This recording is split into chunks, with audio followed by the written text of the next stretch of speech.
This week we are examining another region of West Africa, an area that had important states. So this is not like the region of the Bight of Biafra that we looked at last week. This is an area that was particularly dominated by Yoruba and by Fon, by the Kingdom of Dahomey, and in the 18th century, particularly the Yoruba state of Oyo. And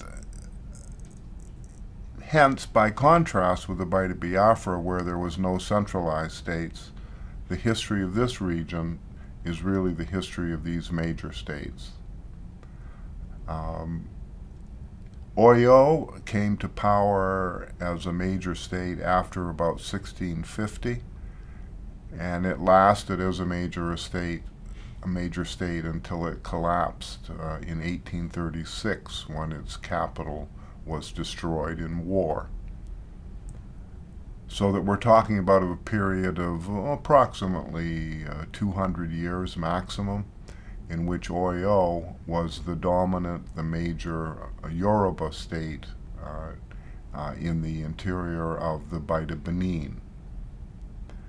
And you will see with the maps that in the PowerPoint exactly where these states are located. My purpose here now is just to give you the way we're going to examine the history of this area. First of all, emphasizing the importance of Oyo as a major state and its collapse by 1836.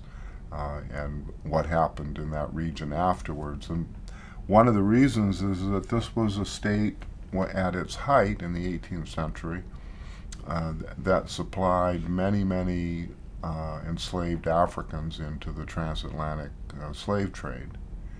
And then with its collapse in 1836, and the decade before and the decade after, it became a source itself for many enslaved people who ended up in the Americas, and in this period particularly in Cuba and in northeastern Brazil. So to understand that historical situation and its importance for the broader African diaspora, I'm going to be giving one PowerPoint presentation that examines the region. A second thing is that what is assigned for the week are the biographical information on one person in particular. His name was Samuel Ajayi Crowther. He was from Oyo, but as a child was enslaved, and he was taken to Sierra Leone, where he became a member of the Church Missionary Society, which was an Anglican-sponsored missionary society in Africa. And ultimately, Ajayi Crowther became and was appointed the first African bishop in the Anglican Church. He was a bishop of the Niger region.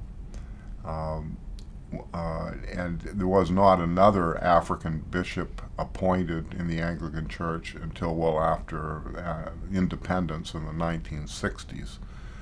But for a brief period of time, the Anglican Church actually had an African bishop. He was a major figure in transferring Christian missions to his homeland of Yoruba land. He was a major figure in the spread of Western-style education in West Africa, and he was a major figure in the fight against slavery within Africa. So he in himself is an important figure, and it's through his words and his autobiography and his life story that I want you to get some sense of what it was like to be Yoruba at that time. And indeed, he was one of the individuals who took the initiative to call people in this region Yoruba. and to adopt the name Yoruba as an ethnic term for people who were known variously in different places by other names. In Brazil, these same people were known as Nago. In Cuba, they were known as Lucumi. In Sierra Leone, they were known as Aku. But it was the adoption of the name Yoruba, which is the name that we know today, is the name of the language that was then subsequently applied to the name of the people themselves who speak that language. And Crowther, as a Christian missionary, was one of the individuals who wanted to adopt a common name because he wanted to overcome the political rivalries among the different states where Yoruba was the dominant language, such as Oyo, the one that he came from.